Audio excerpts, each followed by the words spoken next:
Hey, I'm Molly, 26, female, and I'm here to spill some serious tea about a wild chapter of my life. Picture this, it's like being caught up in a glamorous but totally crazy soap opera. Let me tell you, I've never been your typical beauty queen. I've always known I didn't fit society's beauty standards, but hey, who needs that when you've got stacks of cash? That's the deal with my bank account. It's got more money than I know what to do with. Little did I know, though, that money would become both a blessing and a curse in my life. Now, let's talk about my hubby, Mike. We had our fair share of ups and downs, just like any couple. But deep down, I had this nagging feeling that he wasn't fully satisfied with my looks. He'd drop hints about plastic surgery, like he wanted me to change my appearance. Can you believe it? Like I had the money, so why not just go under the knife, right? But here's the thing, I didn't want to change myself just to fit someone else's idea of beauty. I knew I wasn't a bombshell, but I didn't let it bother me. Mike, on the other hand, had a thing for those drop-dead gorgeous ladies you see in magazines, the ones who turn heads effortlessly with their flawless looks. Let's just say I didn't fit that bill. And then we have my mother-in-law, Betty. Oh, Betty, she was all about beauty. She used to be in beauty pageants back in the day and even qualified for the Miss America competitions. She's one of those people who puts looking good above almost anything else. When Mike and I got together, I could practically feel the waves of disapproval emanating from her. But hey, guess what? The moment she discovered the extent of my wealth, suddenly her tune changed. Money talks, my friends, and it seems Betty was all ears. Deep down, I had this gut feeling that something was off. I couldn't shake the suspicion that Mike and Betty had conspired to marry me solely for my money and the lavish lifestyle it provided. It was like this unspoken agreement, a twisted game we all played. Let me tell you, it hurt like hell. It stung to know that the love I longed for was nothing but a facade, a cruel trick. But I played along, pretending to be clueless, all because I craved love so desperately, even if it meant settling for something fake. As time went on, I found myself walking a tightrope, trying to balance my insecurities with the need to keep up this charade. It was like living in a fancy bubble, a fancy prison of my own making. Every smile, every gesture, every extravagant purchase was all part of the illusion that I was this lucky girl living a dream life with a husband and mother-in-law who adored me. But deep down, I knew the truth. They didn't adore me. They adored the money that came with me. I was just a pawn in their little game. And let me tell you, Betty took her obsession with beauty to a whole new level. She couldn't resist imposing her ideals on me.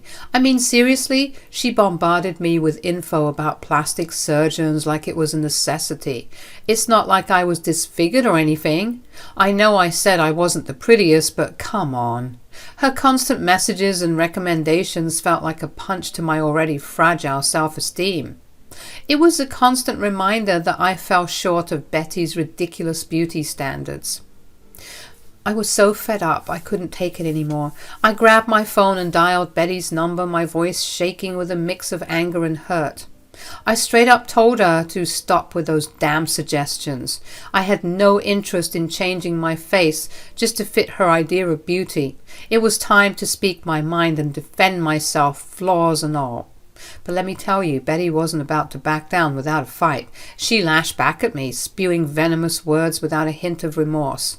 She had the audacity to sneer and call me ugly. Hearing her say it so boldly was like a punch to the gut. I always knew she felt that way, but having it thrown in my face like that, it hit differently. It was like a mirror was held up, reflecting the true disdain she had for me, and that moment shattered something inside me. The pain ran deep, leaving behind bitterness and anger. After that day, I made a vow to myself I wouldn't let anyone belittle me or make me feel lesser because of my appearance. I stood tall, embracing every part of myself, flaws and all. The resentment I felt towards Betty started to take hold, and our relationship became more strained than ever. The days that followed were a roller coaster of emotions: anger, hurt, and a fierce determination to find my worth beyond superficial beauty and material possessions. But you know what? I stayed in that relationship. I know, it sounds crazy. I should have left right then and there without even giving her a chance to change or apologize. But the truth is, I was lonely, and I had gotten so used to pretending to be oblivious to everything, it was like we were all playing our parts, getting what we wanted in this messed up game. I got companionship, and Mike and Betty got whatever the hell they wanted.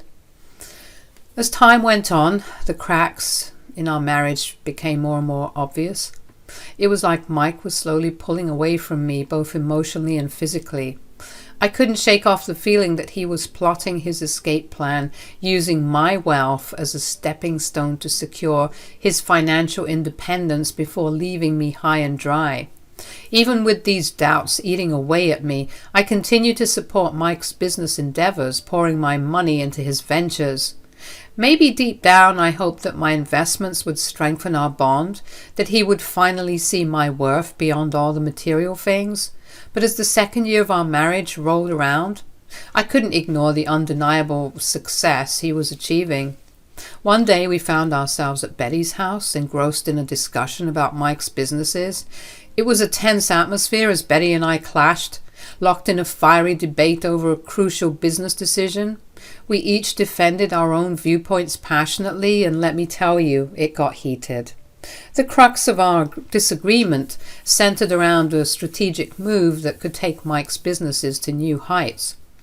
Betty, always one to care about appearances and social status, was all about playing it safe and maintaining a polished image. Meanwhile, I saw an opportunity for a bold and innovative strategy that could shake things up in the market and propel his ventures forward. Betty let out a scoff, her tone dripping with condescension. "Molly, dear, you've always had such big ideas, but let's not forget that appearances matter. We can't risk tarnishing our reputation with unnecessary risks." Frustration welled up inside me as I responded, my voice growing stronger. "But Betty, the market demands innovation. If he plays it safe, he'll be left behind. He needs to seize this opportunity and carve a niche for himself." As the tension escalated, I could feel the weight of the moment hanging in the air. It wasn't just a simple disagreement over business strategies anymore. It had become a battle for power, a chance for Betty to assert her authority and remind me of my perceived flaws. But let me tell you, I wasn't about to back down. I had spent far too long feeling small and overlooked in this dynamic. This was my opportunity to prove my worth, to show that I had more to offer than just my financial support. With a fire in my eyes, I confidently presented my case, countering Betty's arguments with well-thought-out logic and fresh ideas. Each word that left my lips carried the weight of my determination. I refused to be silenced or dismissed. I had spent countless hours researching and analyzing the market trends, and I was confident in my ability to steer Mike's businesses towards success. I wasn't going to let Betty's narrow-minded perspective hold us back. As the debate raged on, I could sense the room growing quieter. It was as if everyone realized the significance of this moment, the clash of two strong-willed women fighting for what they believed was right. The air crackled with anticipation, waiting for the final verdict to be delivered. Mike piped up and interjected. "Look, I understand both your perspectives, but we need to find a middle ground. Molly, your ideas are intriguing, but we also have to consider the potential risks involved." His response left me feeling disappointed, like my concerns were being tossed aside without a second thought. "Mike, I've supported your ventures from the beginning, investing my time and resources, but it seems like you're more interested in playing it safe and securing your own future." Betty, seizing the opportunity to strike, chimed in with a derisive tone. "Oh, Molly, don't be so naive. We all know why you married my son. Your wealth was your only redeeming quality. Without it, you're just an unattractive burden, let's face it." "Mom!" "What?" "It's the truth." My eyes narrowed, anger bubbling within me. I refused to let her belittle me any longer. "Betty, enough. Your obsession with appearances blinds you to everything else. I won't let you define my worth. I may not be conventionally beautiful, but I have strength, intelligence, and a drive to succeed, and I won't allow you or anyone else to undermine that." She scoffed, and then she said, "You think you're better than us just because you have money?" "Nobody is saying that, Betty. You're just crazy. And you're just ugly." "Okay, Mom, stop, please." "Stop trying to defend her. Weren't you the one telling me that you wished that things were different, that you married a different girl?" "What?" "Mom, I didn't say it like that. Come on." "The jig is up, Mike. Don't worry. You can stop playing pretend now. Very soon we'll be swimming in our own wealth, and we don't need this hag any longer." I was so confused and hurt, it felt like my heart was about to explode in my chest. "Mike, what is she talking about?" Even though I was asking, part of me deep down already knew the answer. I just wasn't anticipating hearing the truth in this manner. "Oh, for the love of... Mike only married you for your money. Honestly, he settled for you, knowing that he could have done a whole lot better than this." She gestured to me when she said this. I guess in her eyes I'm so ugly that she had to refer to me as an object. "You think I'm lying? Mike, tell her." Mike didn't respond, but all he did was nod slowly and smirk, realizing that if his business continued on the same trajectory, he wouldn't need to sugarcoat things anymore. That smirk was sinister, truly revealing who he was this entire time. Betty's words hit me like a punch to the gut, hanging in the air like a poisonous cloud. She had the audacity to claim that Mike had only married me for my money, and it felt like a stab right in the heart. But you know what? I wasn't about to let her words bring me down. I summoned all my strength and spoke through gritted teeth, determined to stand my ground. "I'm not an idiot, Betty. I've known all along, but that doesn't excuse your cruelty. Why are you so mean?" Betty's laughter erupted, a cruel symphony of mockery. "Oh, this is rich. You mean to tell me that you knew this entire time?" "Yes." "Then why keep quiet? Why not divorce him or get an annulment?" "Because I thought that even though he only wanted me for my money, he'd at least give me companionship in return." Betty roared with laughter, cackling like a witch at my misfortune. "You're pathetic, absolutely pathetic. You have no self-worth, Molly. You thought you could buy my son? And what about you two, huh? You have all the self-worth in the world, right? You came into this knowing that you were using me, and you have the nerve to talk about self-worth. Looks like we're all insecure here. Don't try and get on your high horse." As much as I knew I was in the right, the laughter from both Mike and Betty started to chip away at my resolve. It felt like they were mocking me, and it was hard to keep my composure. Tears welled up in my eyes, ready to spill over, but I held them back with all my might. I gathered every ounce of strength within me to fight back. "How can you speak of self-worth when people like you have spent a lifetime labeling me as ugly? You think I don't know what it feels like to be constantly reminded of my supposed flaws? I may have desired companionship even if it was built on falsehoods, but now I see how foolish I was to think I could find it in the likes of you and Mike." The room fell silent, tension thick in the air as the battle lines were drawn. I could see a hint of regret in Mike's eyes, an unspoken acknowledgement of his wrongdoing. Meanwhile, Betty remained stubbornly entrenched in her wickedness, refusing to admit how awful she had been. I was inching to get out of that dreadful place, eager to leave behind all the pain and misery. But of course, luck wasn't on my side. There was a raging storm outside, matching the turmoil in my heart. It was like some kind of cheesy movie scene, which I usually appreciate, but not when I had a point to prove, and storming out would have been perfect. I stood at the doorway of Betty's house, ready to make my escape. Betty, seemingly unfazed by everything that had happened, seemed quite content with my departure. However, Mike, torn between his guilt and sense of responsibility, begged me to stay for the night. "Please, Molly, the storm is too dangerous. Stay here until it passes. It's late, and you shouldn't be out there alone." His words hit me hard, lightning a fire of anger inside me. I couldn't stand the idea of staying in the same place as those who had played with my emotions for far too long, using me for their own selfish purposes, even though I allowed it. Fueled by determination, I snapped back at him with a firm voice. "I don't need your pity, Mike. I'll sleep on the couch downstairs. Just let me be." Determined to take control of my life, I headed to the living room for some much-needed solitude. The house was eerily quiet, with only the sound of the wind howling outside. I sank into the couch, feeling the weight of the night's revelations bearing down on me. In the dimly lit room, I couldn't shake off the sense of betrayal that clouded my thoughts. Thoughts raced through my mind as I pondered my next move, desperate to break free from the tangled web of lies that had ensnared me for far too long. In those solitary moments, I found the courage to take action. Grabbing a pen and paper, I carefully crafted 2 notes. One for Betty, one for Mike. I poured my heart into every word, expressing the raw emotions that had consumed me throughout the night.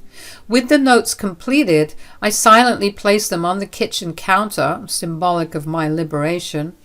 With determination burning inside me, I tiptoed through the house, making sure not to disturb the sleeping occupants. The storm raged outside, mirroring the turmoil in my life. Ignoring the tempestuous weather, I stepped into the night, my heart heavy, but my spirit unwavering. Miraculously, I arrived home unscathed. The storm's fury was nothing compared to the emotional whirlwind I had endured. Exhaustion washed over me, my weary body craving rest from the roller coaster of emotions. Collapsing onto my bed, I surrendered to the blissful embrace of sleep, ready to face a new day and the challenges that lay ahead. When I woke up to the sun peeking through the curtains, I couldn't help but feel a rush of freedom. But then I checked my phone and saw a ridiculous number of missed calls, 87 to be exact, from Mike and Betty. Seriously, they must have been on a mission to break a Guinness World Record or something. I couldn't help but chuckle at their desperation. My revenge was in full swing and they were starting to feel the burn. But it wasn't just about getting back at them emotionally. Oh no, my friends, I had a master plan. Let me spill the tea on those letters I sent them. In those carefully crafted words, I dropped a truth bomb that shattered their little game. You see, it wasn't just my heart they manipulated, but also my wealth and assets.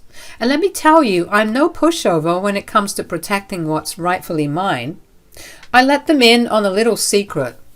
I owned all of Mike's businesses. Yeah, you heard that right. All those accomplishments he boasted about, they were made possible by my financial support. But guess what? I made sure to have everything legally in my name. I mean, who wouldn't want to be the boss, right? But that's not even the juiciest part. Oh, the post-nuptial agreement. It was my ace in the hole. Mike signed it without a clue, thinking he had me wrapped around his finger. Little did he know, hidden among the piles of paperwork he signed, that the agreement guaranteed my wealth and assets would be off limits in case of a divorce. Yep, even those businesses he thought were his ticket to success. Talk about a plot twist, right? They thought they could use me and toss me aside, but turns out I had the last laugh. Revenge truly is a dish best served with a side of financial security. Mike's inability to grasp the importance of reading the damn fine print and his blissful ignorance of the contract's existence was going to come back to bite him in the butt. Oh, the irony! It was like a delicious twist in this cheesy soap opera called my life. Their grand plan to use me for my money and then toss me aside had spectacularly backfired. Now I held all the cards and they were left scrambling with their half-baked schemes. Feeling a surge of boldness, I dialed Mike's number and waited for him to pick up. Surprisingly, he answered pretty darn quickly. "Oh my God, Mom, she's answered the phone. Now hurry. Molly, please tell me that this is all a joke." "Oh, Michael, you're just as naive as you were last year when you signed all those documents." "Molly, please, let's work something out. I'm begging you." "Nope. Since your mother believes that you can do so much better than me, I would like to give you the opportunity to do so. You should be expecting the divorce papers coming soon."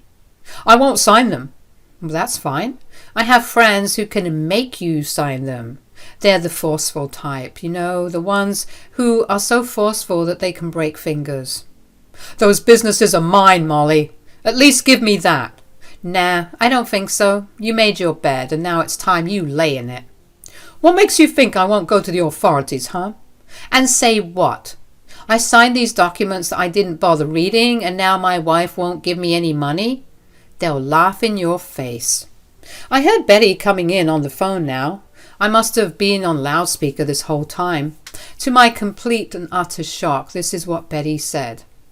"Molly, you know that what was said yesterday was all in the heat of the moment. I didn't mean any of it." "Cut the crap, Betty. You're the one who's pathetic. Goodbye, and see you in court." I hung up the phone, chuckling at the sight of their desperate calls lighting up my screen. Revenge, my friends, tasted sweet, and it wasn't just an emotional victory. I had hit them where it hurts the most. Their precious wallets. Hey, I'm Holly, 24, female. So my revenge story is about my dear mother-in-law, Hannah. Oh, where do I even begin? From the moment I laid eyes on her, I knew there was something off about her. You know the saying, first impressions last. Well, my first impression of her wasn't the best. Hannah was one of those people who never seemed to outgrow their childish ways. It was like she was stuck in a perpetual state of immaturity. From her attention-seeking antics to her constant need for validation, she had an uncanny ability to turn any situation into the Hannah show. And let me tell you, even on my wedding day, she managed to steal the spotlight. Imagine this. It's the most important day of my life, and I'm walking down the aisle, feeling like a vision in white. All eyes are on me, as they should be. But who do you think tries to upstage me? None other than Hannah herself. She couldn't resist the urge to do a little twirl and show off her new dress, as if she were the bride instead of me. The nerve. Now, you might be thinking, "Holly, are you sure you're not overreacting?" But let me assure you, friend, I am not.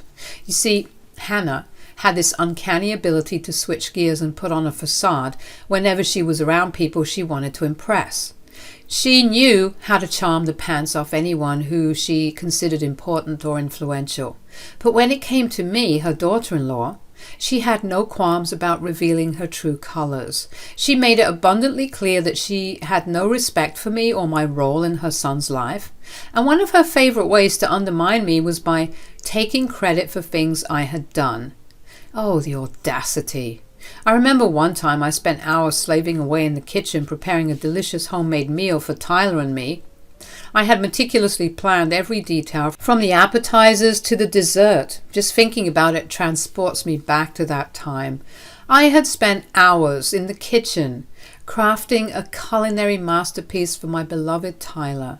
The aromas of savory spices and the tantalizing scent of freshly baked bread filled the air. It was a labor of love, a symphony of flavors carefully orchestrated for my husband's delight. But just as I was about to put the finishing touches on the meal, there she was, Hannah, my dear mother-in-law, making her grand entrance. She sauntered into the kitchen with a coy smile, offering her assistance. Now, call me foolish, but I thought perhaps this could be a chance for us to bond, to find some common ground amidst the strained relationship we had. Reluctantly, I accepted her offer, assigning her the simple task of bringing the dishes to the table. Little did I know that this would be the catalyst for a clash of egos and an eruption of drama. Tyler arrived home and saw the dining table filled to the brim with all of his favorite dishes. He sat down and eagerly awaited the feast, and that's when Hannah said, "I hope you enjoy the meal I prepared for you." Yep, you heard that right. Hannah shamelessly proclaimed that she had prepared every single dish. My heart skipped a beat, and I couldn't help but speak up in defense of my hard work. I mean, how could she? Now, I'll admit the way that I reacted wasn't doing me any favors, because my irritation definitely shone through, and I sounded like a spoiled brat, no doubt. "No, Tyler, I made all of this. She didn't do anything." Both Hannah and Tyler gave me a bewildered look, and Hannah, always the manipulator, seized the opportunity and interjected with a sly smirk on her face. "Wow, Holly, you would actually lie to your husband like this?" "It's okay, Tyler. Let her take the glory. I don't mind. I just did this because I love you." I was taken aback by her audacity. In fear of further making myself look like a spoiled brat, I bit my tongue, refusing to play her game. After the dinner, I tried to explain everything to my husband to shed light on the truth. But Tyler, blinded by his mother's manipulations, accused me of selfishness. He accused me of lying, dismissing my words as mere attempts to steal the limelight.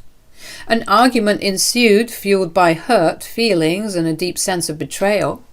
I pleaded with Tyler to see through Hannah's facade, to recognize the lengths she would go to undermine our relationship, but he was resolute, unwilling to acknowledge the truth that lay right before his eyes.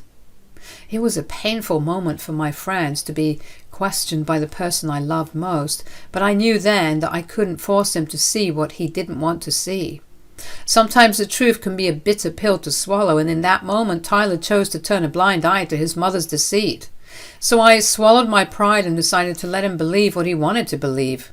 I retreated, wounded but determined to protect myself from further heartache. It was at that moment that I realized that if I were to put this cow in her place, it had to be my hand and my hand only. Not only that, but I had to play her game. That was the only way people like her would learn. Allow me to unfold the events of one fateful Friday evening. Hannah, accompanied by her colleagues, Gladys and Pauline, returned home from work, seemingly in high spirits. They walked in with light-hearted banter as they settled into the cozy comforts of our living room. What do the young people say? Thank God it's Friday. Absolutely. I could use a cup of joe right about now. Count me in. Your home is so cozy, Hannah. Yes, thanks once again for inviting us over. Of course, ladies, we deserve to unwind after the hectic week we had. I was in the living room at the time, so it didn't take long for them to acknowledge my presence. Oh my goodness, is this the famous Holly? Hello, nice to meet you. Oh, Hannah, she's simply darling. Why didn't you introduce us to her sooner? She's gorgeous. Why, thank you. You two look lovely. Why don't you join us for coffee? Oh, that won't be necessary, dear. We wouldn't want to disturb you. Nonsense. Please join us. We won't take up too much of your time. These women were absolutely lovely. How they hung out with a witch as evil as Hannah, I'll never know. Actually, I'm not too busy right now. I'd love to join you all for coffee. Pauline and Gladys were smitten, but Hannah was grinding her teeth, trying to maintain her composure and not expose her irritation. As we settled into the dining room, the pleasant chatter began to fill the air. Gladys and Pauline shared anecdotes from their day, while Hannah skillfully guided the conversation, always ensuring she remained at the center of attention. Now, Gladys and Pauline, let me tell you, they were a breath of fresh air. Their warmth and genuine camaraderie made it absolutely clear that they were not cut from the same cloth as Hannah. And oh, how I relished this opportunity to showcase my wit and sprinkle a dash of pettiness, all while maintaining an impeccable facade. So, Holly, Hannah tells us you're quite the cook. Is that true? Oh, I enjoy experimenting in the kitchen, but I'm no culinary expert like Hannah here.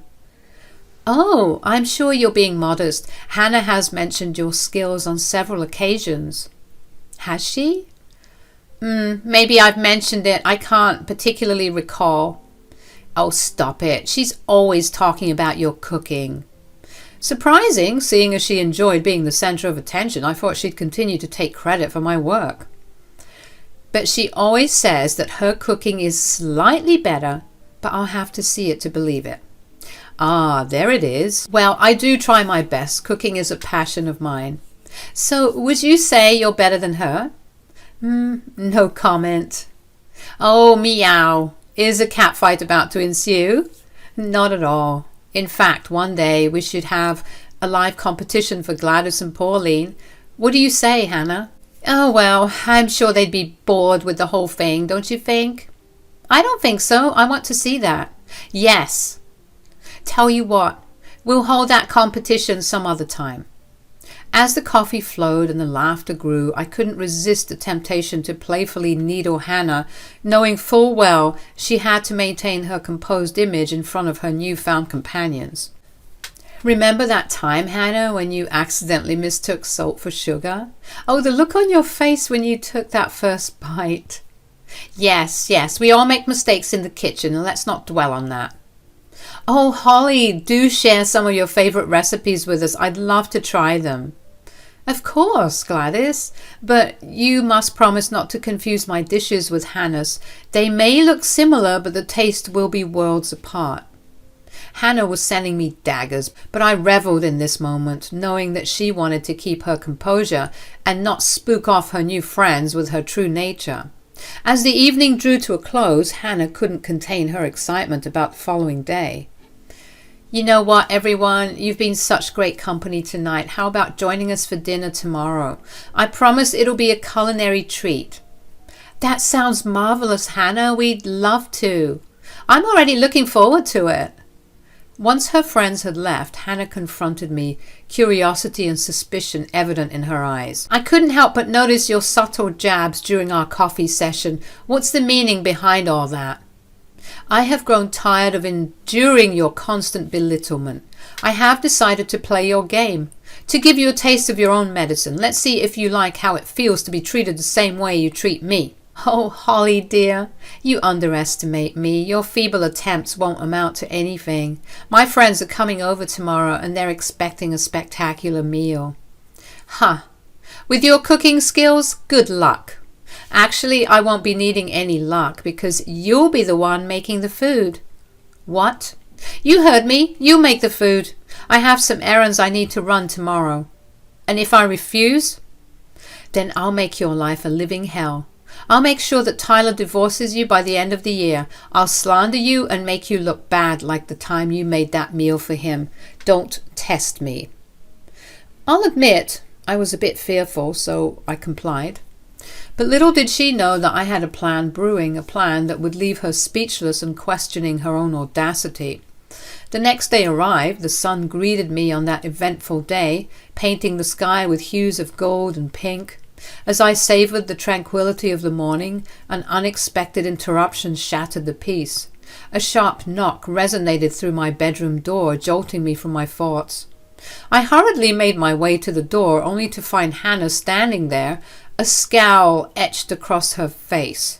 The audacity of her intrusion at such an early hour was almost laughable. "Holly, you better get a move on. We have guests coming over at 6 p.m. and I expect you to have the meal prepared by then." Her words dripped with entitlement and arrogance, but I refused to let her tirade ruffle my feathers. Instead, I stood my ground, maintaining a dignified composure. "Hannah, do you really expect me to cook for you? You're unbelievable. You said you'd cook for them and now you want to pass off your labor to me so that you can run your errands? This is your responsibility, not mine." Hannah waved off my words dismissively, a condescending smile tugging at the corners of her lips. "Oh, Holly, you just don't understand. You better have everything ready by 5:30 p.m. I will be back in time to greet my friends." Her disregard for my feelings and her expectation that I would cater to her every whim grated on my nerves, but I knew better than to let her see the effect she had on me. Hannah left, and with a calm resolve, I got to work. But not the work you're thinking of, guys. Do you think I cooked for her? Oh, no, no, no.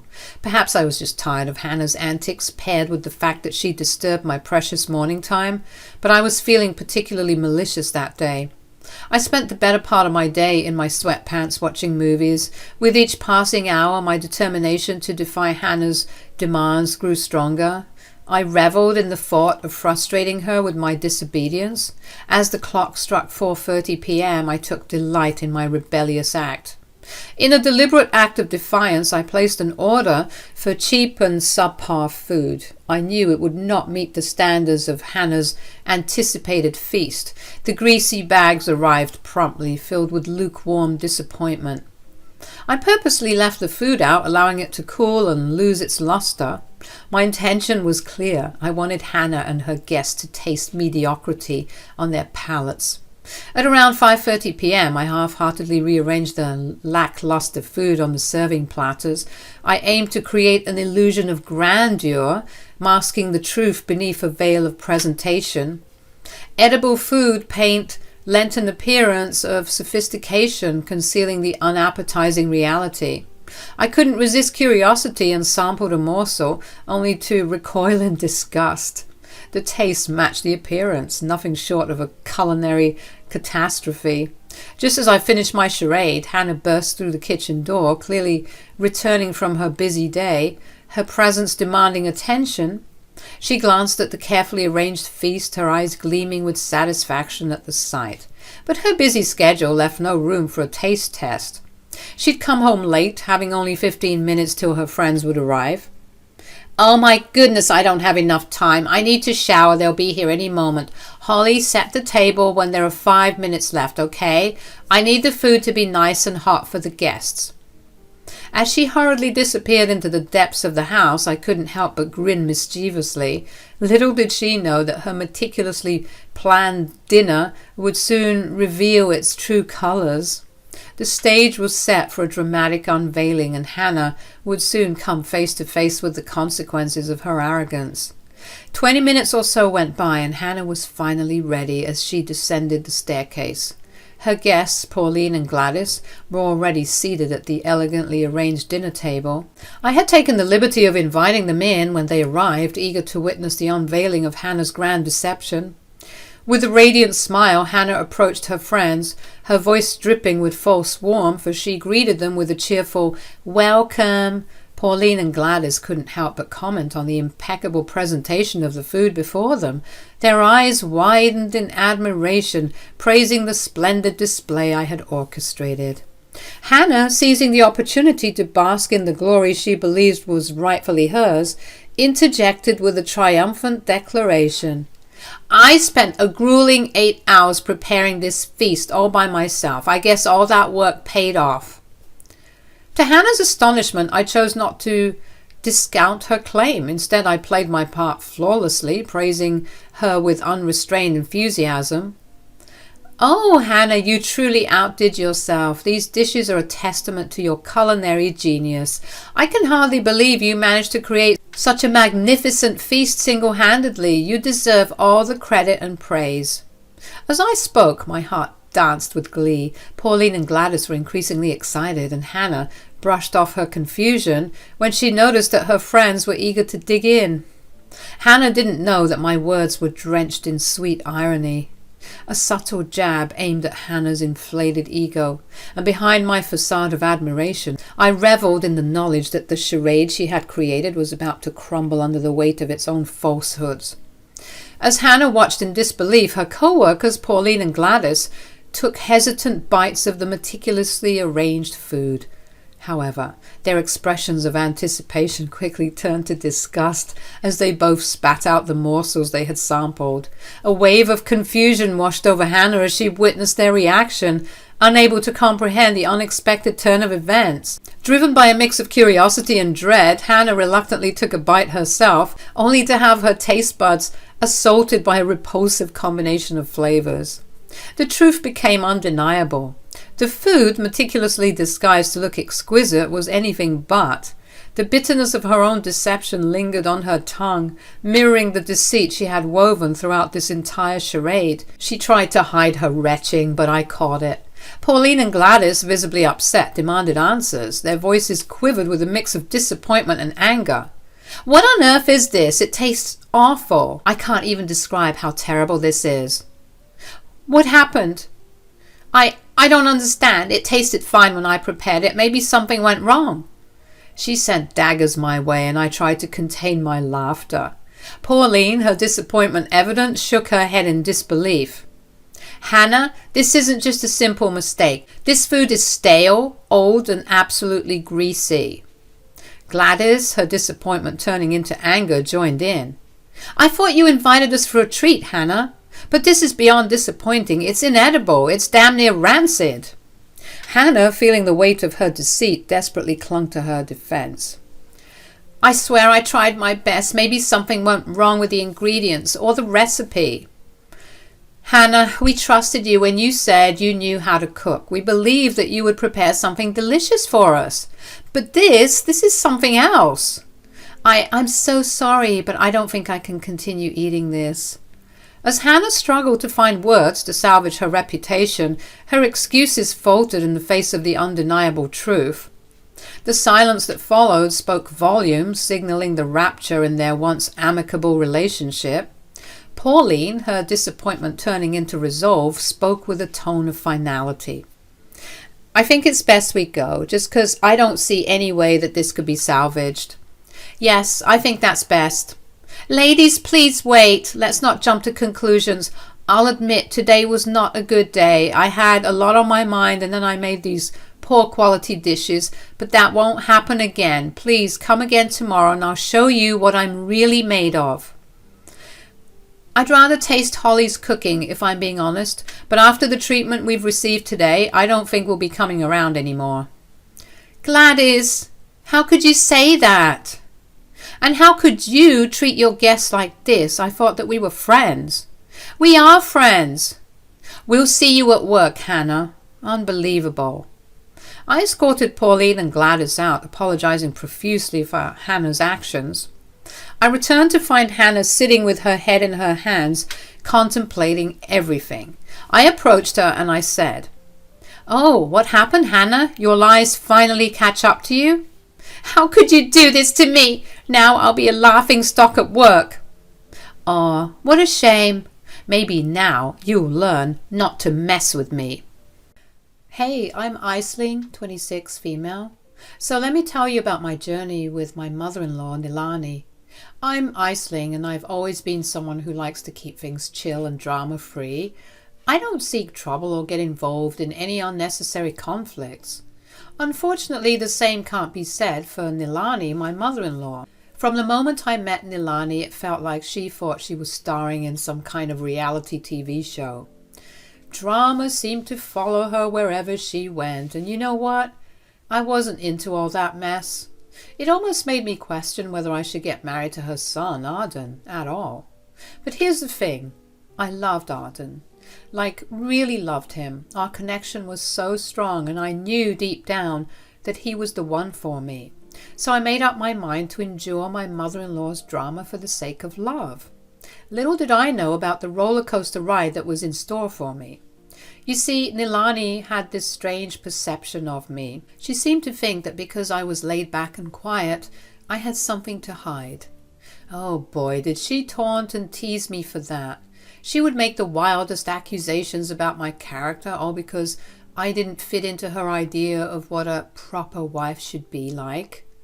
One day she cornered me and said, "Aisling, why are you so quiet all the time? It's not normal. You're hiding something. I just know it."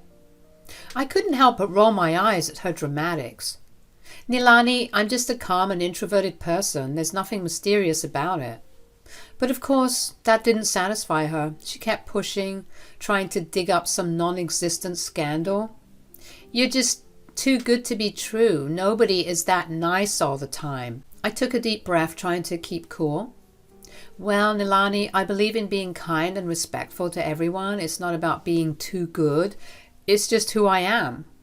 I tried to reason with her, but it was like talking to a brick wall. Seems like the concept of just being kind missed her. From then on, it seemed like there was a constant battle between us. Nilani would nitpick at every little thing I did, turning even the most innocent situations into dramatic showdowns. I was exhausted, but I kept reminding myself of the love I had for Arden and the life we were building together. Oh, you wouldn't believe the dramatic antics that intensified when Nilani learned that Arden and I were trying for a baby. It was like she saw it as a competition or something, as if my pregnancy was going to steal all the attention away from her. Classic Nilani, always craving the spotlight. She would make these snide comments like, "Oh, you'll never get pregnant." And it would irk me to no end. I mean, who says that? It's such a hurtful thing to say, especially when you're trying to start a family. Every time her husband Keanu or even Arden tried to intervene and tell her to stop, she would try to backtrack and say, "Oh, you know, women nowadays aren't that fertile. That's all I was trying to say. But I do hope you get pregnant." Yeah, right. It was clear that she was just trying to get under my skin, but I wasn't about to let her get to me. I knew she thrived on the drama, and I was determined not to give her the satisfaction. So I persevered. I focused on my relationship with Arden, our love for each other, and our shared excitement about starting a family. We were in this together, and nothing Nilani said could change that. Then the day finally came when Arden and I had some exciting news to share. We decided to announce my pregnancy during a family cookout. Everyone was gathered and I could feel the excitement in the air. I was nervous but also so overjoyed to share our happy news. Hey everyone, we have something special to tell you. Aisling is pregnant. The cheers and applause that followed were heartwarming. Everyone was so happy for us, except for one person, Nilani. I could sense her annoyance in my peripherals, but I refused to let it dampen our moment. As people came up to congratulate us and shower us with love, I noticed Nilani trying to fish for attention. She'd make comments here and there, trying to divert the focus back to herself, but I wasn't having any of it. I smiled graciously, thanked everyone for their kind words, and kept the attention where it belonged, on our growing family. I knew this was a special moment for us, and I wasn't going to let Nilani's need for attention overshadow it. Throughout my pregnancy, Nilani's antics didn't stop. She'd make snarky remarks about my choices and try to give unsolicited advice and constantly make comparisons between my pregnancy and her own experiences. But I had learned to tune her out and focus on what truly mattered, the love and support from my husband and our families. Oh, look at all the attention you're getting, Aisling. It's like you think you're the only one who has ever been pregnant. Nilani, this is a special moment for us, just like it was for you when you were pregnant. We're excited, and we hope you can be happy for us too. Oh, I'm thrilled for you, dear. Aren't we all just thrilled? Nilani, let's just focus on celebrating Aisling and Arden's joyous news. It's a special time for them. I just don't see what the big deal is. It's not like it's a competition. But if it were, I'd win hands down. My pregnancies were so much more eventful and exciting. I shared a look of annoyance with Arden. This was the last thing I needed as a pregnant woman. Come on, Mom, it's not a competition. We're all here to celebrate the new addition to our family.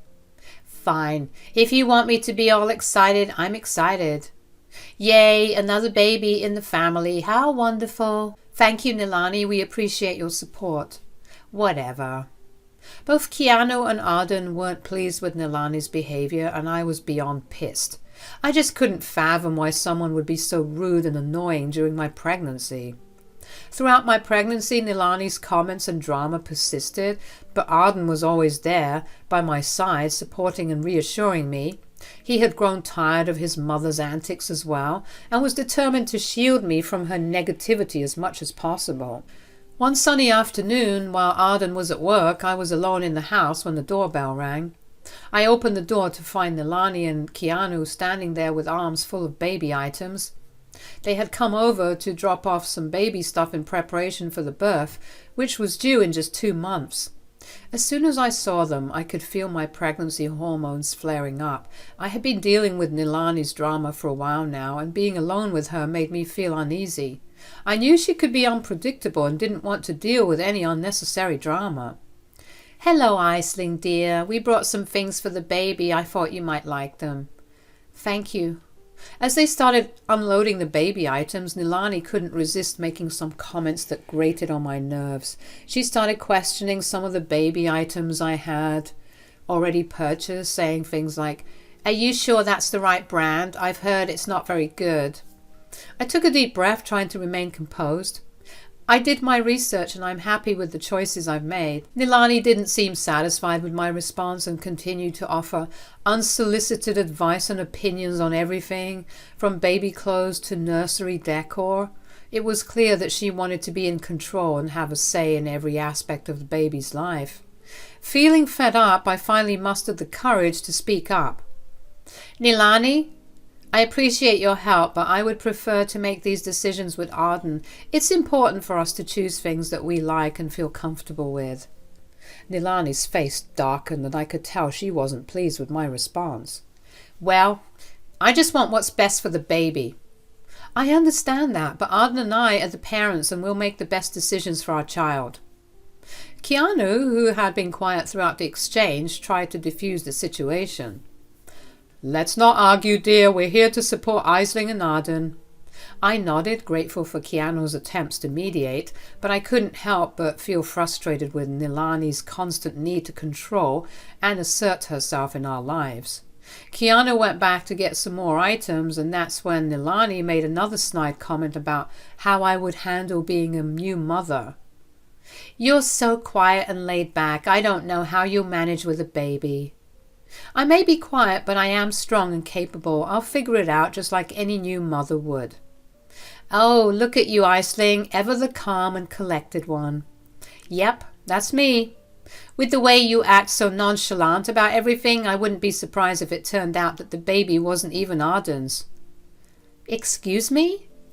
"Oh, no, dear, don't get offended. I just meant that you'd easily get away with something like that anyway.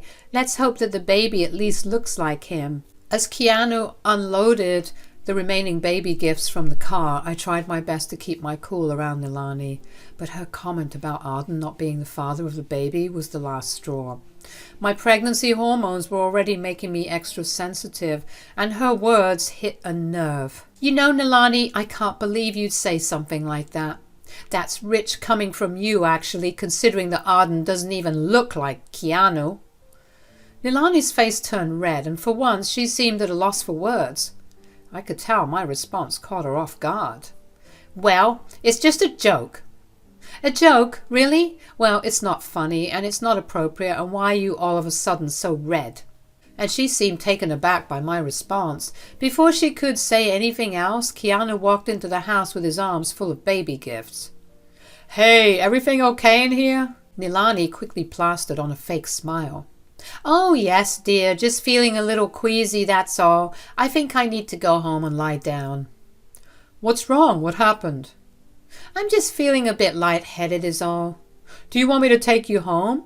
"Yes, I think that would be best." "Oh, all right then. Sorry, Ice. I'll be back to help you set everything up. Don't you dare lift a finger." As Keanu escorted Nilani to the car, I couldn't help but wonder what had just happened. Her reaction to my comment about Arden's father seemed odd, and I couldn't shake the feeling that something was off. After they left, I called Arden at work and filled him in on the encounter with his parents.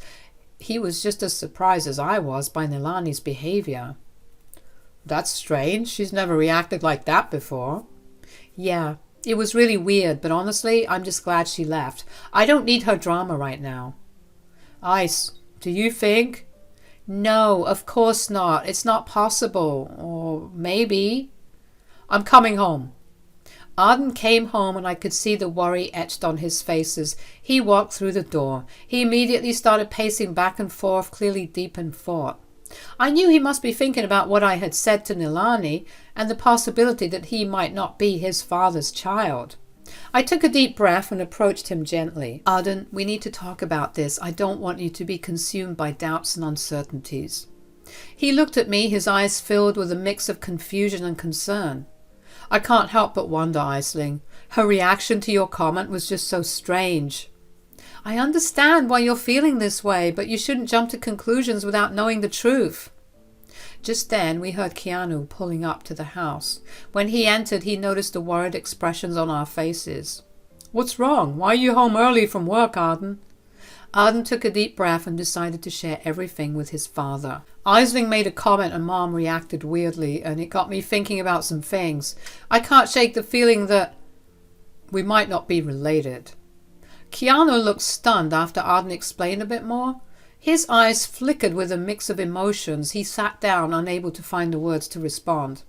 I felt guilty for bringing this topic up, but I knew it was better to address it now rather than let it simmer in our minds. "I didn't mean to stir up any trouble, I swear, but considering her reaction, I knew that I had to say something. But before you two begin to panic, there's a way that we can put these doubts to bed." "What do you mean?" "You can do a DNA test to determine paternity, just to make sure." Keanu and Arden looked at each other, considering the suggestion. After a moment of silence, Keanu nodded slowly. "Perhaps it's the best way to clear things up." Arden agreed, though he still seemed weighed down by the uncertainty. "Okay, let's go." As Arden and Keanu left for the hospital, I couldn't help but replay the conversation I had with Nilani. There was no reason for her to act the way she did if she wasn't hiding something. It felt like a century went by, but finally Arden returned alone, with Keanu going back to his home. I imagined that it must have been too much for him to bear. What did the test say? Arden hesitated for a moment before answering. The doctor said the test might take a day or two to get results, maybe even longer, because apparently they're understaffed right now. Oh, I'm so sorry, baby. I'm not. Honestly, I don't even know if I want to look at them. I just can't bear the thought of being lied to for all these years. That's understandable, babe. You have every right to deal with this the best way you see fit. Dad isn't like me, though. He can't wait to get the results. He looked like he was about to bite someone's head off. I pulled him into a comforting hug, reassuring him that we would face whatever came our way together. We spent the rest of the night talking and trying to ease the tension, knowing that the truth would eventually come to light. While the uncertainty was difficult to bear, we knew that it was better to confront the issue head-on rather than let it linger in the shadows. No matter what the results revealed, we were determined to face it as a family, supporting each other through whatever challenges lay ahead. The day of the baby's arrival finally came, and I was both excited and nervous as Arden and I arrived at the hospital. Keanu joined us later, and it was the first time we had seen him since he went to the hospital for the paternity test.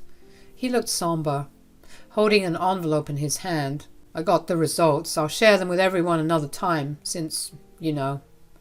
Both Arden and I were feeling sad considering his facial expression. It's like we already knew the answer.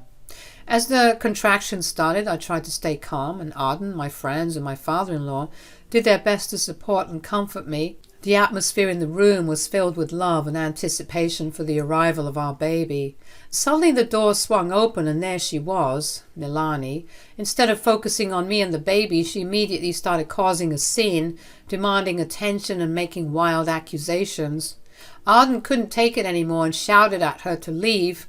I'm pretty sure he was already frustrated with her because of his suspicions. "Nobody wants you here, just go." Then, in an attempt to hurt us, Nilani spat out the words. "You want to act like that? So rude to your own mother? When this child isn't even yours, you should be angry with your whore wife and not me." Gasps filled the room and tears welled up in my eyes as I clutched my belly. The contractions intensified, and I felt a mix of emotions, anger, hurt and disbelief. Amidst the chaos, Keanu finally spoke up, his voice firm and commanding. "God damn it, enough, Nilani! Not everyone is like you!" In one swift motion, he threw the papers in her face, and as she tried to catch it, Arden managed to grab a few documents from the envelope. He looked at them and his face crumpled. It says 0. The CPI says there's a 0% chance that Dad is my father." The room fell silent, and I could hardly believe what I was hearing. The truth was out, and it was a revelation that, although we suspected, didn't make it less shocking. I couldn't hold back the tears any longer, and the pain of the contraction seemed to mirror the pain in my heart.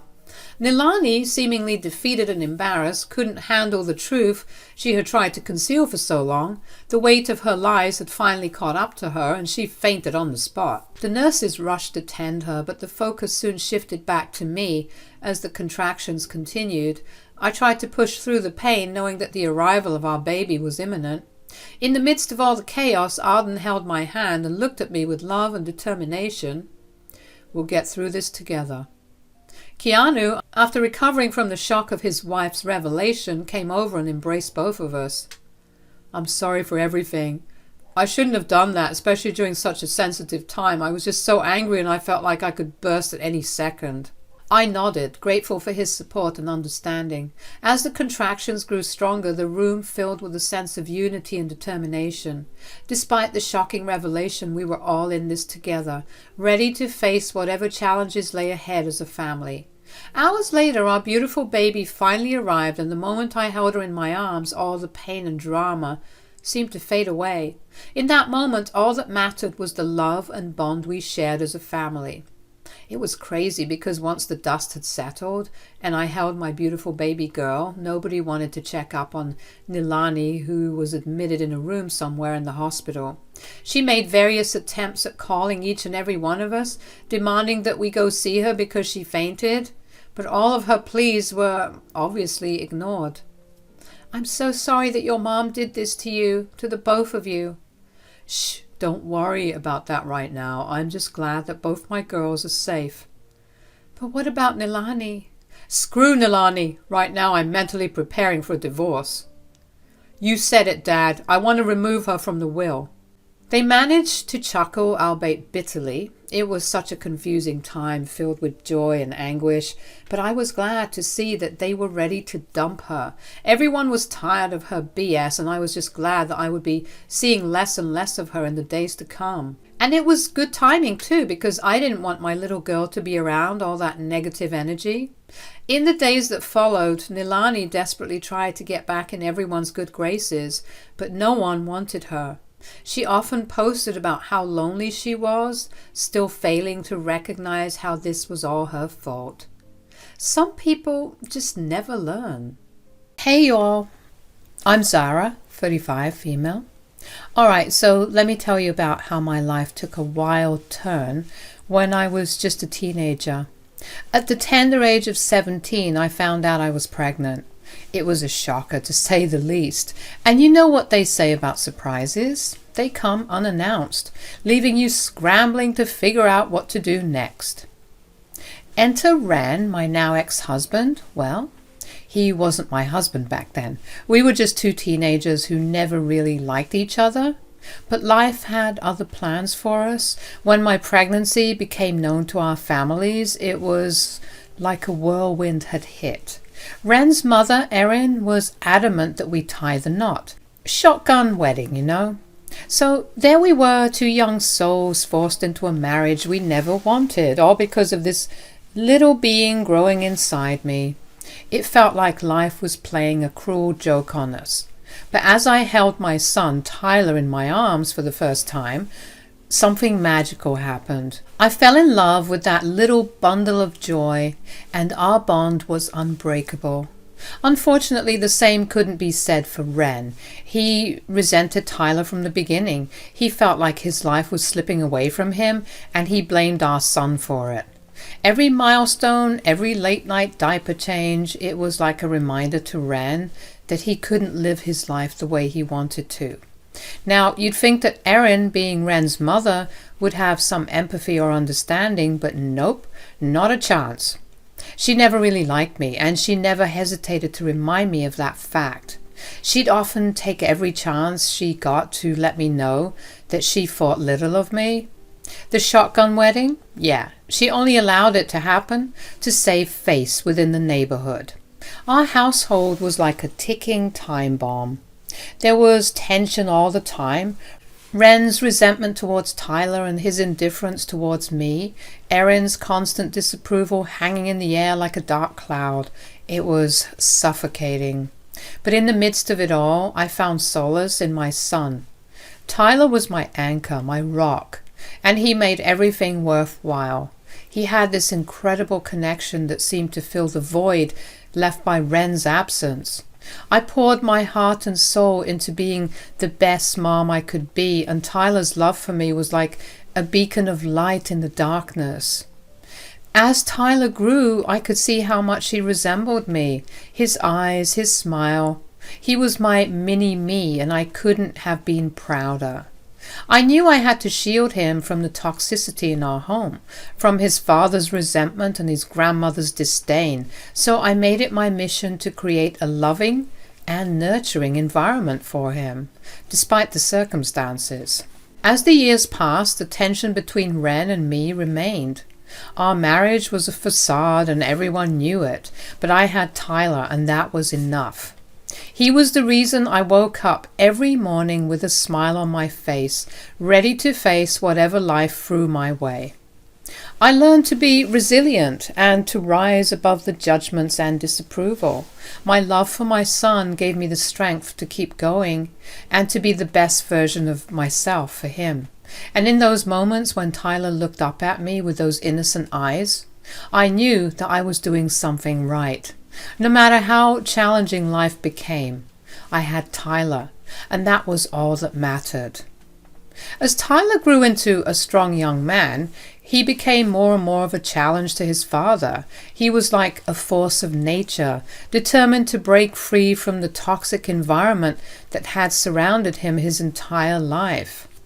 I could see it in his eyes, that spark of rebellion mixed with a hunger for a better life. Even when Tyler was a little boy, he'd often fantasize about leaving. He'd ask me, "Mom, when can we just get out of here and start fresh? I hate it here." It broke my heart to see my son yearn for a life away from the mess we were in. But I was always hesitant to leave. As much as I despised the situation I was in, I couldn't bear to leave Ren with the brunt of the medical expenses he had to pay for his mother, Erin. You see, Erin was suffering from a slipped disc, and her medication and doctor visits weren't cheap. As a couple, Ren and I could afford the payments, but Tyler often told me that they didn't deserve my money because of how they treated me. He'd say, "Mom, they don't appreciate you at all. They never have. Why don't you just leave?"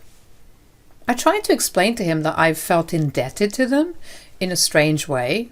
Crazy, I know. I knew that I wouldn't have been able to handle taking care of Tyler alone for all those years. As much as Ren and Erin were awful, they did step up financially when they needed to. They provided Tyler with good clothes, education, and much more. But then Tyler turned 18 and he was technically an adult now.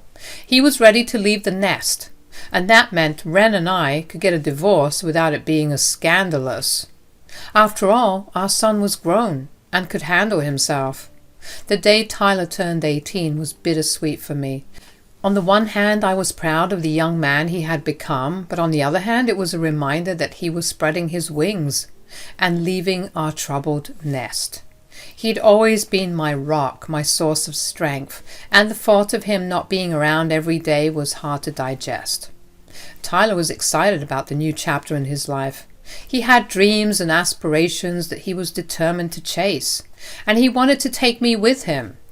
"Mom, let's leave this all behind." But I still struggled with the idea of leaving Ren and Erin to face their own demons. Despite everything, they were still family, and the part of me felt responsible for them. It was like an invisible tether was holding me back, making it hard to completely break free. One evening, Tyler sat me down and said, "Mom, I know you feel indebted to them, but you don't owe them anything. You deserve to be happy, to have a life free from toxicity." "Baby, I've told you." I know, but this is BS, Mom. Come on. They aren't even grateful for all the work you do. I mean, you cook, you clean, and you take care of everything else in this house. And you go to work as well, without so much as a thank you from them. They're sick. Tyler. What? It's true. Come on, Mom. We can leave just you and I. It doesn't have to be like this. "I'll think about it, son. It's a lot to handle, you know." "I know, Mom. I just want what's best for you, but I'm not leaving here without you." So a couple of weeks went by, and let me tell you, Ren was on edge like never before. His mood swings were getting even more toxic, but honestly, it wasn't all that surprising. Tyler and I had endured his random fits for years, ever since Tyler was born. Even though that was the case, this time things felt different. Tyler, feeling a newborn sense of power and assertiveness, decided to confront his dad about his sour attitude. It was about time someone spoke up, and my boy was ready to face the storm. "Hey, Dad, I've noticed you've been really tense and agitated lately. What's going on?" Ren just brushed him off, saying, "It's nothing. Just stop it. Leave me alone."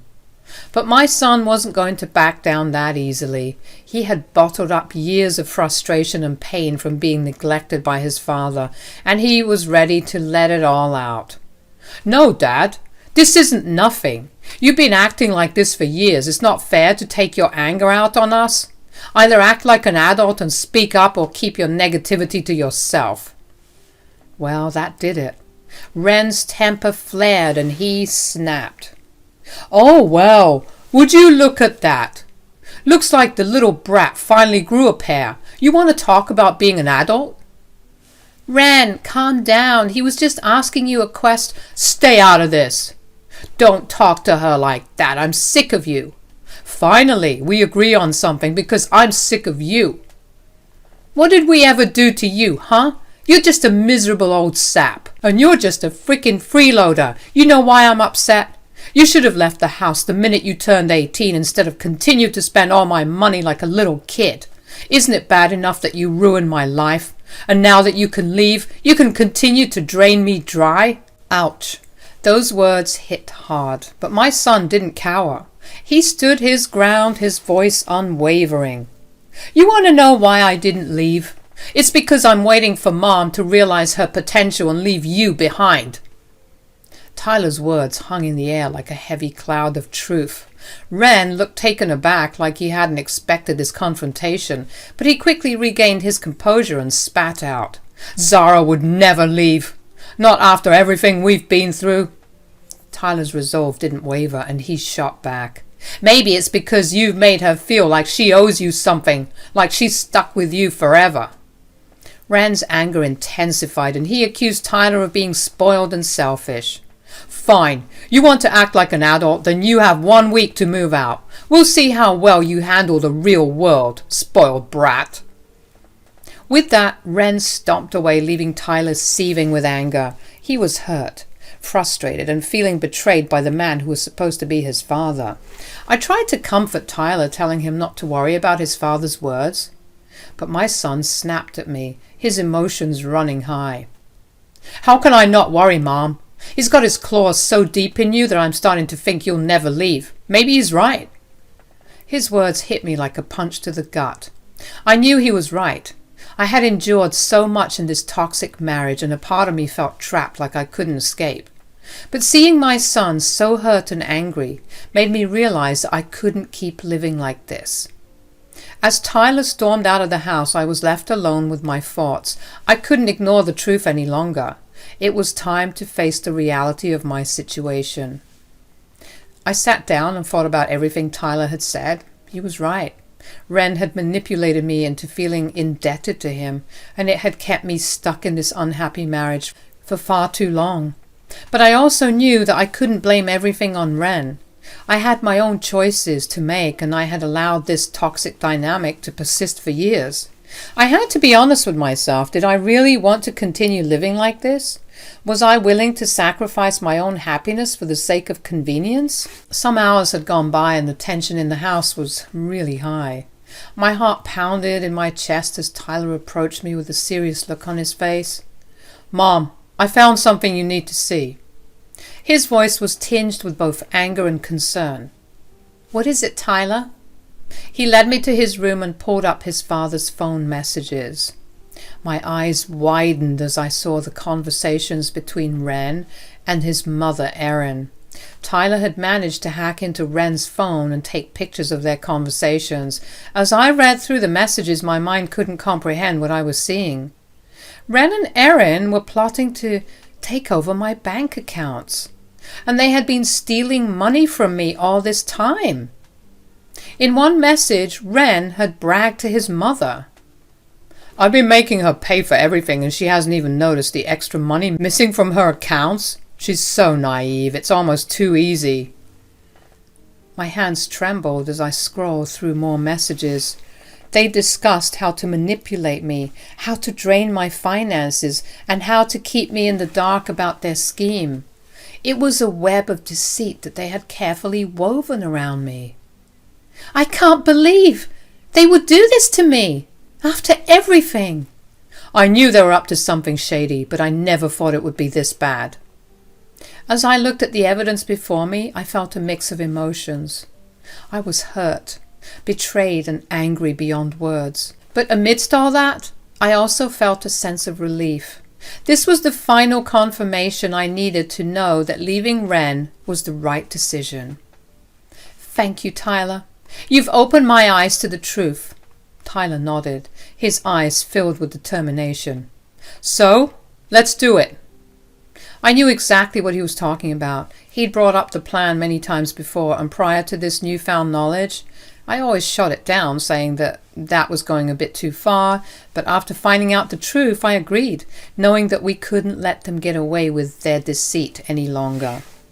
The next morning I woke up early, determined to make a fresh start. As I began packing our belongings, I felt a mix of emotions, sadness for the life I was leaving behind, but also relief that I was finally breaking free from the toxic grip of Ren and his mother. Suddenly, Ren came downstairs, confusion etched on his face when he saw me and Tyler packing our things into a moving truck. "What the heck is going on?" I couldn't hold back my anger any longer. I approached Ren and slapped him hard across the face. "This is what's happening!" I couldn't hold back any longer. I let out all the pent-up frustration and pain he had caused me over the years. "I know everything, Ren. I know about your scheme with your mother to steal from me. I know how you both manipulated and used me for your own gain." Ren's eyes widened in shock and he stammered, trying to come up with an excuse. "How did you—" "Zara, wait, I can explain." But Tyler cut him off, stepping forward with a fierce determination in his eyes. "Don't even try to make excuses. We have the proof." He showed Ren the pictures he had taken from his phone. Ren was furious, but he also seemed taken aback by the fact that Tyler had been the one to uncover the truth. He tried to plead with us, promising to change and be a better person, but I knew better. I had heard those promises too many times before. "Your words mean nothing, Ren. You've had countless chances to change and you've never taken them seriously. I'm done with you and your lies." Ren stormed off to call his mother, no doubt explaining the situation and seeking her support, but I didn't care. Tyler and I were too busy packing up and trying to escape that hellhole. Unfortunately, Ren returned, putting his mother on speaker as she began to plead with me. I took the phone from Ren and I couldn't believe what I was hearing. Erin's voice sounded desperate as she spoke through the phone, trying to convince me to stay. "Zara, we didn't mean any of that. Please reconsider. We didn't mean to hurt you. We were just trying to get by and we thought you wouldn't mind helping out a little. You both took advantage of me, stole from me and treated me like garbage. And you have the audacity to act like it's no big deal? Both of you are sick." Erin tried to shift the blame. "Well, you were the one who got pregnant so young, so in a way you owe this to us." I took a deep breath, trying to stay calm. "Both of you are complete and utter garbage and I hope you rot in hell after you fail to pay your medical bills." There was silence on the other end of the line and I knew my words had hit home. I continued, my voice steady but filled with emotion. "I'm leaving, Erin. Tyler and I deserve better than this toxic environment. We're done being treated like second-class citizens in our own home. So, Ren, expect the divorce papers by the end of the week." Erin's tone softened and she tried to play the victim. "Zara, how could you be so cruel? We're family. We're supposed to stick together." I shook my head even though she couldn't see it. "Family is supposed to support and love each other, not tear each other down. I won't subject myself or my son to your toxicity any longer." She pleaded one last time. "Please, Zara, think about Ren and me. We'll be left with nothing." I felt a pang of guilt, but I pushed it aside. "You brought this on yourselves, Erin. Maybe it's time for both you and Ren to learn some hard lessons about treating people with respect and kindness." With that, I hung up the phone, feeling a mix of emotions but also a sense of relief. It wasn't easy to cut ties with family, but I knew it was the right decision for Tyler and me. We deserved better, and it was time to take control of our own lives. As Tyler and I continued to pack our things, I knew that we were embarking on a new chapter, filled with uncertainty but also hope. We were breaking free from the chains of toxicity and starting fresh, ready to build a life filled with love, support, and happiness. Ren was getting desperate, something that rarely happened considering his cool and callous attitude, so he continued to protest and plead, but I remained firm. "Oh my God, Ren, I'm leaving." "Why don't you get that? Leave me alone." Ren tried to play the sympathy card, saying that they wouldn't be able to afford Erin's medical bills without my financial support.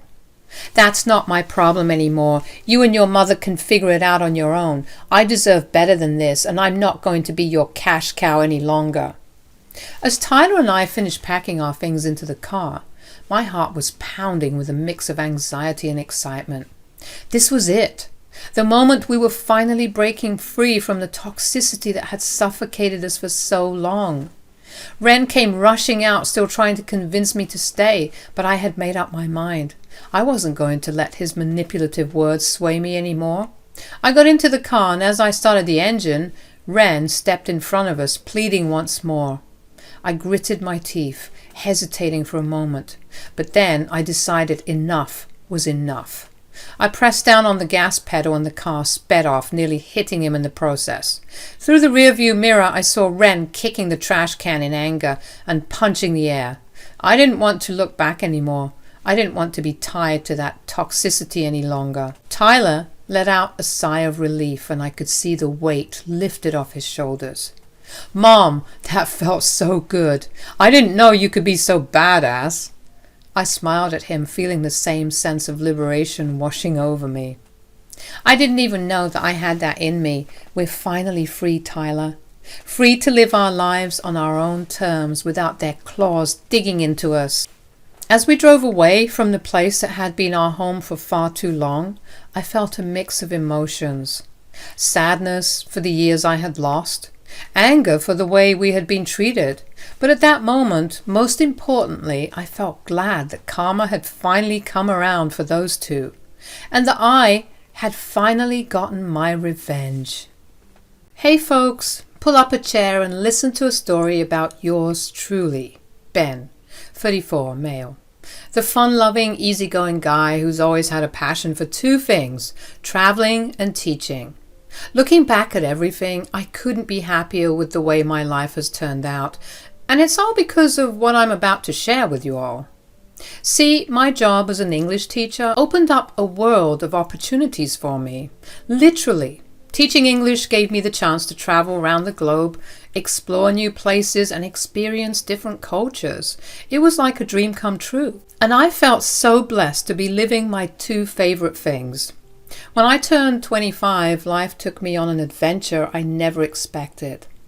I landed a teaching gig in Nigeria, and that's where I found the love of my life, Abiola.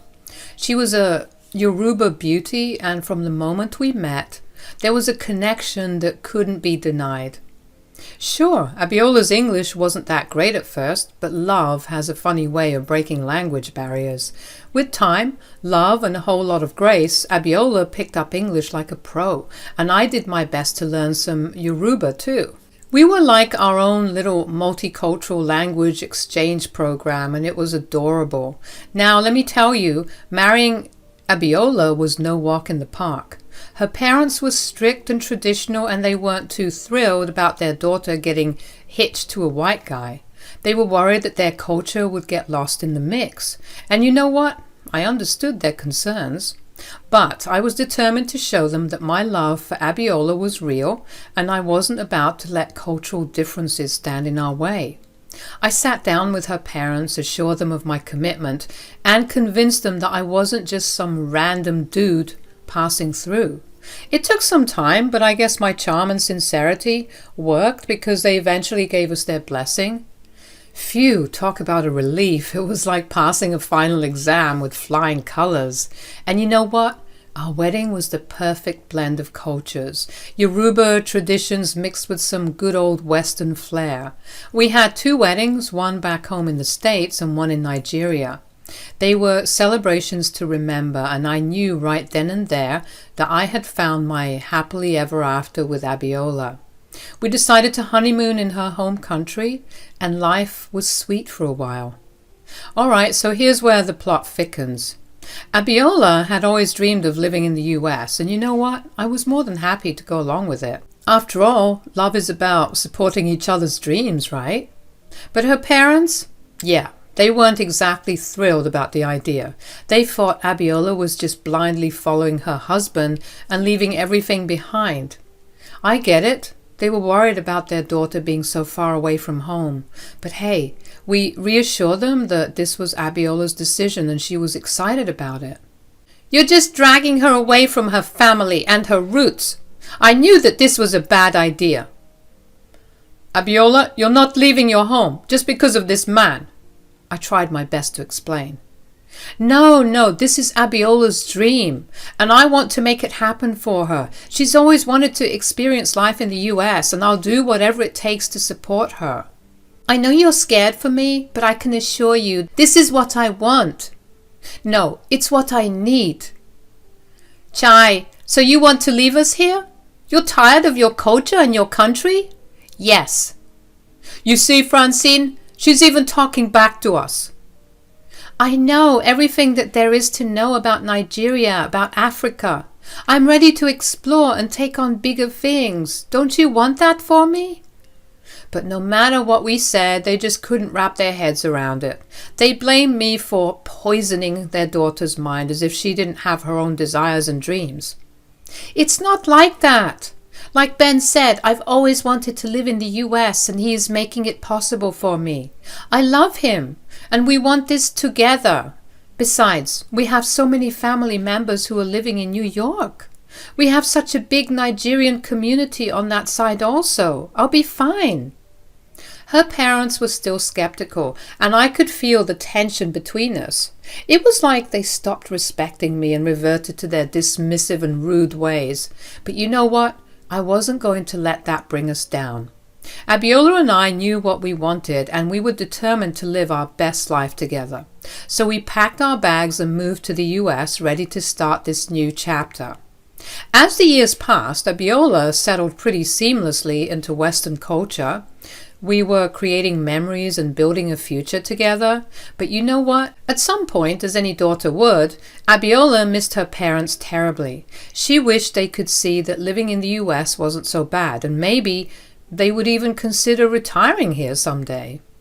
That's when she got an idea. She decided to invite her parents to stay with us for a whole month. She hoped that spending time together would show them that America had its perks, the beauty, the opportunities, and the chance to be with their daughter and her new life. Now, convincing them wasn't an easy task.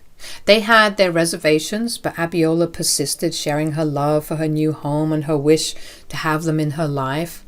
She'd share pictures and videos and all these stories of her achievements and accomplishments, and finally, after much back and forth, they relented and agreed to come. All right, so Francine and Henry finally arrived in the US, and let me tell you, they were in for a surprise. They were used to a more laid-back lifestyle back home, and the hustle and bustle of New York City life was a bit overwhelming for them. They tried to adapt, but man, did they complain about everything, from the traffic to the fast-paced lifestyle. They had something to say about it all, and I don't blame them, but it was getting a bit excessive in my opinion. They'd say things like, "Henry, this place is too noisy. I can't even hear myself think." "I know, dear, and the food is just not the same. I miss our home-cooked meals. What they feed you people here is rubbish." Despite the constant complaining, Abiola and I were determined to change their minds about America. We wanted them to see the beauty and opportunity this country had to offer. So I hatched a plan to win them over.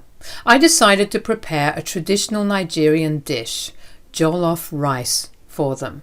I knew how much they valued their culture and food, so I thought this might be a way to connect with them. I was nervous as I cooked, hoping that my jollof rice would meet their expectations. Abiola assured me that it tasted lovely and she was confident they'd be pleased. When dinner time came, we all sat down to eat the food I had prepared. I was eager to see their reaction, but what happened next caught me completely off guard. As they tasted the jollof rice, both Henry and Francine began making rude comments about the food in Yoruba. This jollof rice is nothing compared to what we have back home. And the spices are all wrong. What did we expect? Letting this white man cook for us. Little did they know I had a secret. I was fluent in Yoruba. Over the years I had picked up the language from my Nigerian friends and Abiola, but I never let on that I could understand everything they were saying. I was actually planning to reveal my language skills after dinner as another gesture to get into their good graces, but as they continued to criticize the jollof rice, I felt increasingly embarrassed and hurt. Abiola tried to intervene, attempting to get them to stop, but she didn't tell them that I could understand Yoruba. She didn't even get the chance to because they kept on disgracing and demeaning me, not knowing that I could understand every word. "This chicken isn't even cooked properly." "Oh, Abiola, you have to come back home. This is not okay." "Mom, Dad, please stop. You don't know that Ben can hear." "Oya, stop defending this man. I knew we made a mistake letting you come here. You said that America would be filled with wonder and adventure. But what is this nonsense? It was like a punch to the gut, hearing them insult me and America like that. I had tried so hard to win their approval and show them that I loved their daughter, but it seemed like nothing I did was ever good enough for them. As dinner ended, I excused myself, feeling the weight of their words heavy on my heart. Abiola followed me, knowing that I wasn't okay. "Babe, are you okay?" I couldn't hold it any longer. They were insulting me, Abiola. They didn't like my jollof rice and they were saying all kinds of mean things about me. "I know, babe. I was there. I'm so sorry about everything. I genuinely thought that they'd be more receptive since we haven't seen them in so long. But I was wrong. I should have told them you understand Yoruba." "It's not your fault. I mean, how could you even get a word in? I just wanted to impress them, you know. Show them that I love you and respect your culture." Abiola kissed my forehead, her eyes filled with love. "I love you, and that shouldn't have happened to you. Your jollof was amazing. Don't listen to anything they say. I'm going to tell them that you could understand every word, then they'll be sorry." And that's when it hit me. "Actually, babe, wait." "Don't tell them." "What? Why not?" "Well, because I have a trick up my sleeve. I'm going to get your parents to respect me one way or another." The next day, I decided to approach Francine and Henry again. I knew I couldn't let their hurtful comments get the best of me. With a deep breath, I went up to them, putting on a smile despite the pain in my heart. "Hey, guys." "Yes, my son, what is it?" "I wanted to apologize for the jollof rice last night. I could tell from your expressions that it wasn't up to your standards," I said, trying my best to conceal the fact that I understood everything they had said in Yoruba. Francine and Henry seemed slightly taken aback by my apology, perhaps feeling a twinge of remorse, but their remorse was brief and they quickly backslid to their rude and dismissive behavior. "Well, you certainly have a lot to learn about our food." "I swear, and after all these years, you'd think that you'd learn a thing or two about Nigeria." "It's disappointing, really." "But let's not dwell on that. Ben, you need to convince Abiola to come back to Nigeria with us. This place isn't right for her." I looked at them, standing my ground. "I can't convince Abiola to leave the life she loves here. We are building a life together in the US and she's happy here." They scoffed, clearly not willing to budge, but I had one last trick up my sleeve to show them that America was a lovely place. I took a deep breath and revealed my plan. "I'm hosting an event for Nigerians in the area, including some of Abiola's cousins and aunties, as well as other Nigerians within the community here in Brooklyn." Francine and Henry seemed intrigued by the idea. "An event with other Nigerians? That might be nice." "Yes, maybe seeing others from our community will lift our spirits." I went on to explain that the event would be a celebration of Nigerian culture, with music, dance, and delicious Nigerian food. They beamed at this, but they didn't know what else I had in store for them.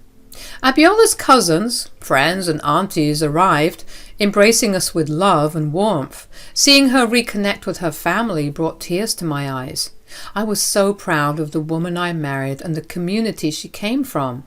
Some of my Nigerian friends pulled up as well, and we were all having a blast.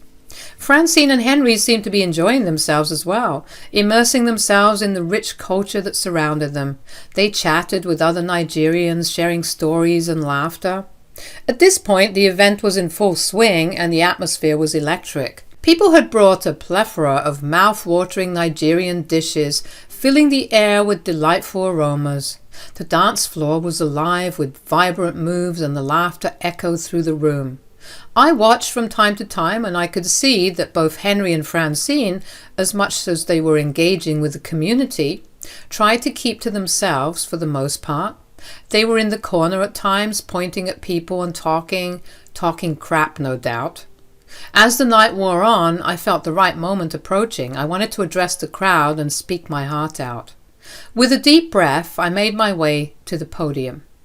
Thank you everyone for coming to this celebration. I'm honored to be part of this lovely community. I want to especially thank my wife, Abiola, for everything that she's done for me and this community. The crowd oohed and awed at my words, and I found my wife blushing from the embarrassment. She mouthed an "I love you," and I blew her a kiss. And then the time came for my surprise. Unfortunately, the same cannot be said for her parents. The crowd gasped, and they began to look around, trying to figure out where the culprits were standing, and all eyes turned to Francine and Henry. The look of utter shock on their faces was priceless, and Abiola couldn't help but stifle a laugh. In Yoruba, I began to address my in-law, speaking from the heart. I acknowledged that they had been dismissive and disrespectful to me, despite my efforts to be the perfect son-in-law. I've tried my best to be a part of your family, to show you respect and love, but it seems you are determined to remain distant and unaccepting of me. I revealed a truth that surprised everyone. The jollof rice they were enjoying so much tonight was the same one I had prepared for them a week ago, the same one they had hated. I wanted to show them that their disapproval wasn't about the food, it was about me. People in this community have praised my jollof, and yet you couldn't find it in your hearts to appreciate it when it came from me. I continued, my voice tinged with a mix of frustration and disappointment. The crowd gasped in disbelief, and the murmurs spread like wildfire. People began praising my cooking skills and commending my integration into the Nigerian culture, utterly shocked at Francine and Henry's unfounded disapproval. I don't need to vie for your attention or affection anymore. I just wanted to let you know that I am worthy of your daughter, even if you don't see it, and I will continue to be worthy of her because I love her, truly. The applause from the crowd was thunderous, drowning out any disapproval from my in-laws. People recognized the love I had for Abiola and the effort I had put into embracing their culture. Francine and Henry looked taken aback, perhaps realizing the consequences of their actions. Abiola stood by my side, her hand in mine, showing her unwavering support. Francine couldn't contain her surprise and blurted out, How is this possible?" She looked flustered and her eyes darted around the room searching for answers, but she was just met with judgmental faces. Serves her right. Meanwhile, Henry, still taken aback, was unsure of how to react. He quickly tried to save face by grabbing Francine's hand and dragging her out of the venue. They both left in a hurry, looking extremely embarrassed. The rest of the guests, including Abiola and me, continued to dance the night away, enjoying the lively atmosphere. The room was filled with joy and celebration, and many of our friends commended me for my fluency in Yoruba. "Ben, you're amazing. I had no idea you could speak Yoruba so well." "Yeah, man, that was impressive. You really surprised everyone." As the night wore on, the music and laughter filled the air, creating an unforgettable atmosphere of unity and happiness. The Nigerian community embraced me as one of their own, appreciating my efforts to learn and immerse myself in their culture. The next day, as Abiola and I arrived home from the party, we found Francine and Henry sitting in the living room. They looked a bit sheepish, as if unsure how to approach the situation. Henry was the first to speak up, his voice a bit hesitant. "Ben, we didn't know you could speak Yoruba. That was quite a surprise last night." I nodded, looking at them calmly. "I was planning to reveal it to you last week after the dinner I prepared, but after the way you insulted me, I couldn't bring myself to do it. It hurt to see how dismissive you were of me." Francine seemed taken aback, her eyes widening with surprise. "Well, you shouldn't have embarrassed us like that in front of everyone. Now everyone here thinks we're cruel." I couldn't hold back my response any longer. "You shouldn't have treated me like crap for so long. I have done my best to be a good husband to your daughter and to integrate into your culture, but you made it clear that my efforts weren't enough. So maybe it's about time that people see your true colors." Both Francine and Henry were shocked to hear such backtalk. It seemed they were not used to being confronted in this way. But they also looked more embarrassed, realizing that their behavior had consequences within the Nigerian community. You see, this community has embraced me and accepted me for who I am. They recognized the love I have for Abiola and the respect I have for their culture, and that's all that matters to me. Francine and Henry seemed at a loss for words. their pride and dismissiveness crumbling in the face of truth. It was clear that they were processing what I had said, and perhaps for the first time, reflecting on their own actions.